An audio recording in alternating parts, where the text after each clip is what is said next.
ಹೀಗೆ ನೀಟ್ ಪ್ರಶ್ನೆ ಪತ್ರಿಕೆ ಸೋರಿಕೆ ದೇಶಾದ್ಯಂತ ಕೋಲಾಹಲವನ್ನ ಸೃಷ್ಟಿಸಿದೆ. ಕೇಂದ್ರ ಸರ್ಕಾರದ ವಿರುದ್ಧ ವಿದ್ಯಾರ್ಥಿಗಳು ಸಿಡಿದೆದ್ದಿದ್ದಾರೆ.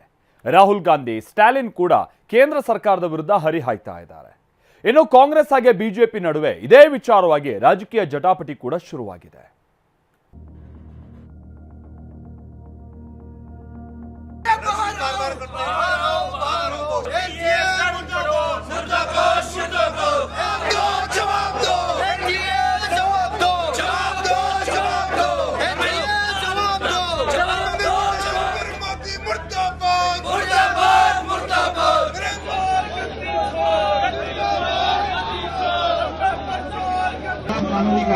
धर्मेंद्र प्रधान इस्तीफा दो।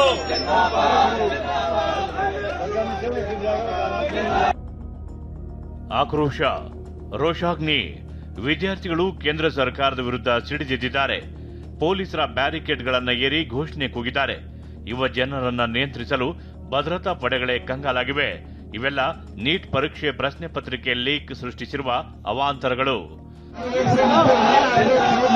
धर्मेंद्र प्रधान इस्तीफा दो।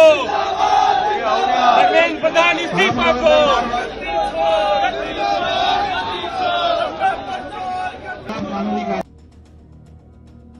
ನೀಟ್ ಪ್ರಶ್ನೆ ಪತ್ರಿಕೆ ಸೋರಿಕೆ, ಕೇಂದ್ರದ ವಿರುದ್ಧ ಕಾಂಗ್ರೆಸ್ ಪ್ರತಿಭಟನೆ.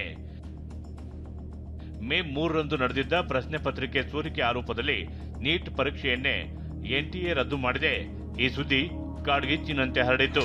ವಿದ್ಯಾರ್ಥಿಗಳು ಬೀದಿಗಿಳಿದು ಪ್ರತಿಭಟಿಸಿದರು. ರಾಷ್ಟ್ರ ರಾಜಧಾನಿ ದೆಹಲಿಯಲ್ಲಿ ಎನ್ಎಸ್ಯುಐ ಸಂಘಟನೆ ಬೃಹತ್ ಪ್ರತಿಭಟನೆ ನಡೆಸಿತು. ನೂರಾರು ವಿದ್ಯಾರ್ಥಿಗಳು ಆಕ್ರೋಶ ಹೊರಹಾಕಿದರು.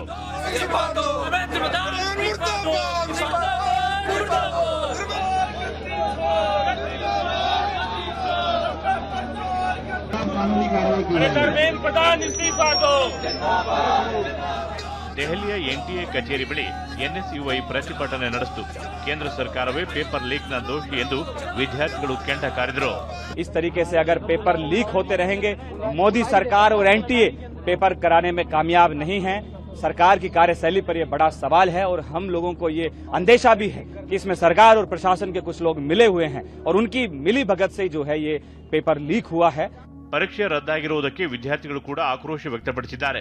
ಹಳ್ಳಿಯಿಂದ ನಗರಕ್ಕೆ ಬಂದು ಎಕ್ಸಾಮ್ ಬರೆದಿದ್ವಿ, ಈಗ ಏನ್ ಮಾಡಬೇಕು ಅಂತ ಬೇಸರ ವ್ಯಕ್ತಪಡಿಸಿದ್ರು. ಆಲ್ರೆಡಿ 2 ವರ್ಷ ತುಂಬಾ ಎಫರ್ಟ್ ಹಾಕಿ ಓದಿರ್ತೀವಿ. ಆ ಝೋನ್ ಇಂದ ಆಚೆಗಡೆ ಬಂದ್ಮೇಲೆ ಮತ್ತೆ ಆ ಝೋನಿಗೆ ಹೋಗೋದು ತುಂಬಾ ಕಷ್ಟ ಇದೆ ನಮಗೂ. ಈಗ ಆಲ್ರೆಡಿ ಒಂದು ಶಾಕ್ ಅಲ್ಲಿ ಇದೀವಿ.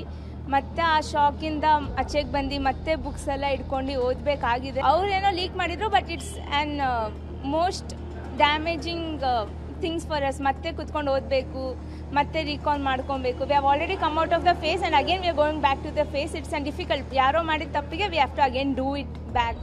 V have to correct it ourself. Strict ಮಾಡಬೇಕು. ಓ ಸಲಿನೇ ಆಗಿದ್ಮೇಲೆ ಈ ಸಲ ಸ್ಟ್ರಿಕ್ಟ್ ಮಾಡಬೇಕಿತ್ತು. ಈ ಸಲಿನೂ ಮತ್ತೆ ಮಾಡಿದ್ದಾರೆ ಅಂದಮೇಲೆ ತಪ್ಪಿನ ಮೇಲೆ ತಪ್ಪು ಆಗ್ತಾನೆ ಇದೆ. It's actually not a good sign. ಯುವ ಜನರ ಭವಿಷ್ಯಕ್ಕೆ ಕೇಂದ್ರ ಕೊಳ್ಳಿ ಇಟ್ಟಿದೆ ಎಂದು ರಾಹುಲ್ ಕಿಡಿ. ಲೋಕಸಭೆ ವಿಪಕ್ಷ ನಾಯಕ ರಾಹುಲ್ ಗಾಂಧಿ ಕೂಡ ಆಕ್ರೋಶ ವ್ಯಕ್ತಪಡಿಸಿದ್ದು, ಯುವ ಜನರ ಭವಿಷ್ಯಕ್ಕೆ ಕೇಂದ್ರ ಸರ್ಕಾರ ಕೊಳ್ಳಿ ಇಟ್ಟಿದೆ ಎಂದು ಟ್ವೀಟ್ನಲ್ಲಿ ಕಿಡಿಕಾರಿದ್ದಾರೆ. ನೀಟ್ ಪರೀಕ್ಷೆಯಲ್ಲ, ನೀಟ್ ಹರಾಜಾಗಿ ಮಾರ್ಪಟ್ಟಿದೆ. ಪರೀಕ್ಷೆಗೆ 42 ಗಂಟೆಗಳ ಮೊದಲು ಹಲವು ಪ್ರಶ್ನೆಗಳು ವಾಟ್ಸಾಪ್ನಲ್ಲಿ ಮಾರಾಟವಾಗ್ತಿವೆ. 22 ಲಕ್ಷಕ್ಕೂ ಹೆಚ್ಚು ವಿದ್ಯಾರ್ಥಿಗಳು ಇಡೀ ವರ್ಷ ರಾತ್ರಿ ಕಣ್ಣಿಗೆ ಎಣ್ಣೆ ಬಿಟ್ಟುಕೊಂಡು ಅಧ್ಯಯನ ಮಾಡಿದ್ರು. ಆದರೆ ಅವರ ಭವಿಷ್ಯವನ್ನ ರಾತ್ರೋರಾತ್ರಿ ಮಾರುಕಟ್ಟೆಯಲ್ಲಿ ಬಹಿರಂಗವಾಗಿ ಹರಾಜು ಹಾಕಲಾಗಿದೆ. ಇದು ಮೊದಲ ಬಾರಿಗೆ ಅಲ್ಲ. 10 ವರ್ಷಗಳಲ್ಲಿ 89 ಪತ್ರಿಕೆ ಸೋರಿಕೆಯಾಗಿವೆ. 48 ಬಾರಿ ಮರು ಪರೀಕ್ಷೆಗಳು ನಡೆದಿವೆ. ಆದರೆ ಪ್ರತಿ ಬಾರಿಯೂ ಅದೇ ಭರವಸೆಗಳು, ಅದೇ ಮೌನ.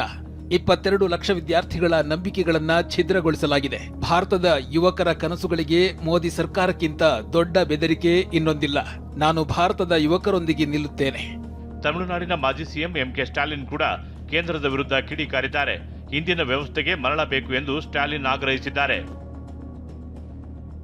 ಈ ವರ್ಷವೂ ನೀಟ್ ಪ್ರಶ್ನೆ ಪತ್ರಿಕೆ ಸೋರಿಕೆಗೆ ಸಂಬಂಧಿಸಿದಂತೆ ಅಕ್ರಮ ಬೆಳಕಿಗೆ ಬಂದಿದ್ದು ಪರೀಕ್ಷಾ ರದ್ದತಿಗೆ ಕಾರಣವಾಗಿದೆ. ವಿದ್ಯಾರ್ಥಿಗಳ ಜೀವನ, ರಾಜ್ಯದ ಆರೋಗ್ಯ, ಮೂಲಸೌಕರ್ಯದ ಭವಿಷ್ಯ ಮತ್ತು ಜನರ ಜೀವನದ ಜೊತೆ ವರ್ಷದಿಂದ ವರ್ಷಕ್ಕೆ ಆಟವಾಡುವ ನೀಟ್ ಪರೀಕ್ಷಾ ವ್ಯವಸ್ಥೆಯನ್ನು ರದ್ದುಗೊಳಿಸಬೇಕು. +2 ಪರೀಕ್ಷೆಗಳಲ್ಲಿ ಗಳಿಸಿದ ಅಂಕಗಳ ಆಧಾರದ ಮೇಲೆ MBBS ಸೀಟ್ಗಳನ್ನು ಮತ್ತೊಮ್ಮೆ ಹಂಚಿಕೆ ಮಾಡಬೇಕು. ಹಿಂದಿನ ವ್ಯವಸ್ಥೆಗೆ ಮರಳಬೇಕು. ಹೊಸದಾಗಿ ರಚನೆಯಾದ ಸರ್ಕಾರವು ನೀಟ್ ಪರೀಕ್ಷೆಯ ವಿರುದ್ಧ ತನ್ನ ದೃಢ ನಿಲುವನ್ನು ಘೋಷಿಸಬೇಕು. ನೀಟ್ ಪ್ರಶ್ನೆ ಪತ್ರಿಕೆ ಸೋರಿಕೆ ಬಗ್ಗೆ ದೆಹಲಿಯ ಮಾಜಿ ಸಿಎಂ ಅರವಿಂದ್ ಕೇಜ್ರಿವಾಲ್ ಆಕ್ರೋಶ ವ್ಯಕ್ತಪಡಿಸಿದ್ದಾರೆ. जिन्होंने 2017 का पेपर लीक किया था वो आज कहां हैं? उनको सजा मिली? जिन्होंने 2021 का पेपर लीक किया था उनको सजा मिली? जिन्होंने 2024 का पेपर लीक किया सबकी बेल हो गई, सारे बाहर हैं, सबको कह दिया गया अब अगले पेपर के लीक करने की तैयारी करो, और वो कर रहे हैं. पेपर लीक पे लीक पे ये चल क्या रहा है इस देश के अंदर? और मैं पूरी जिम्मेदारी के साथ कहता हूं, सरकार चलाना कोई आसान काम नहीं है, सरकार चलाना बहुत मुश्किल काम है. जिन लोगों से एक पेपर ठीक से नहीं होते बिना लीक करवाए वो सरकार क्या चलाएंगे? ರಾಜ್ಯ ಕಾಂಗ್ರೆಸ್ ನಾಯಕರು ಕೂಡ ಕೇಂದ್ರದ ವಿರುದ್ಧ ಹರಿಹಾಯ್ದಿದ್ದಾರೆ.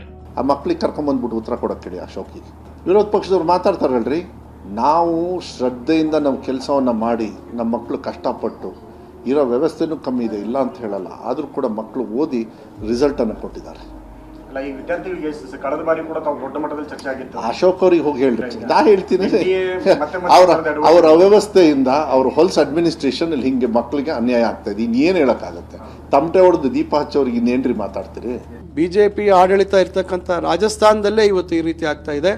ಇದಕ್ಕೆ ಯಾವ ರೀತಿ ಉತ್ತರ ಕೊಡ್ತಾರೆ ರಾಜ್ಯದಲ್ಲಿರ್ತಕ್ಕಂಥ ಬಿಜೆಪಿಯ ಮಹಾನ್ ನಾಯಕರುಗಳೇನು ಉತ್ತರ ಕೊಡ್ತಾರೆ, ಅಥವಾ ಕೇಂದ್ರದ ನಾಯಕರು ಇದಕ್ಕೆ ಯಾವ ರೀತಿ ಸಮರ್ಥನೆಯನ್ನ ಕೊಡ್ತಾರೆ ಅಂತಕ್ಕಂಥದ್ದನ್ನ ನಾವು ಕಾದು ನೋಡಬೇಕಾಗಿದೆ.